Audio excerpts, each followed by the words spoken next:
Many parents have asked the question to me, and I've heard them talking about it. How do I get my child or my teenager especially to listen to me?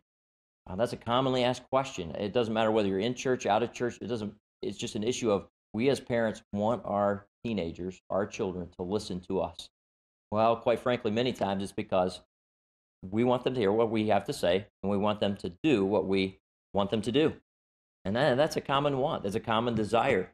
Nothing in and of itself is wrong unless we're asking them or wanting them to do something wrong. But assuming that motive is right, asking and answering that question, it's amazing how God's word addresses that very issue. And in Deuteronomy chapter 6, to those that are Jewish, known as the Shema, it was just a great prayer and direction that was given to the nation of Israel at that time. And when that came up, it said, "Hear, O Israel, the Lord our God is one God. You shall love the Lord your God with all your heart, soul, and might."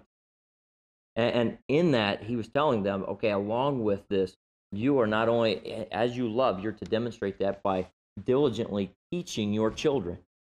And in diligently teaching your children, it says you're to talk to them. You're to talk to them when you're walking by the way, when you're sitting down, when you're rising up, when you're just every issue of life, every time of life, you're to be talking to them. So I really want this to be a little bit of a part one on a series, just to think about how do we get, and answering the question, how do we get our children or our teenagers to listen to what we have to say? And I would say the first thing is this: talk. That may sound pretty simple, and it may sound like it's saying, yeah, I talk all the time. I talk to them. They just don't listen to me. Well, what I mean by that is George Barna, a statistician, a well-known statistician, gave this stat in 2005, that the average dad speaks to his teenager 7.5 minutes in a week. Now, that's not that much time. So when I say the first part of answering that question, how do we get our children or our teenagers to listen to us, it really is to talk. It's to talk to them, to communicate with them.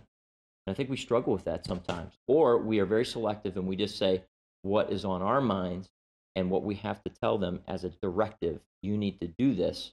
And we say that that's talking. But really, Deuteronomy would indicate, and the Lord would indicate through his word, that it has more to do with us being able to just integrate God into every aspect of every moment, even the mundane moments of life. But we're talking to our teenagers.